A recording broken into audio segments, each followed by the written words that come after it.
Hey everyone and welcome back to another video. In this video, I'm going to show you how to report your Chime debit card as lost. Now this video is going to be particularly useful for individuals.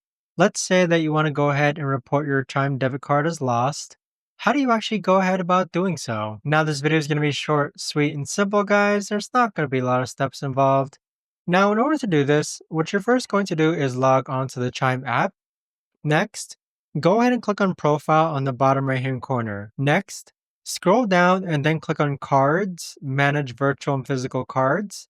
Then scroll down again and click on Replace Card. Next, click on Card Lost, and then you'll be able to select your new card color and proceed with the on prompts. But that right there, guys, is the best and easiest way that I know of to actually go ahead about doing this. If you guys know of a better, easier way to actually report your card as lost, let me know in the comments down below. I would love to know. Thanks so much for watching everyone, and I'll see you guys all in the next video.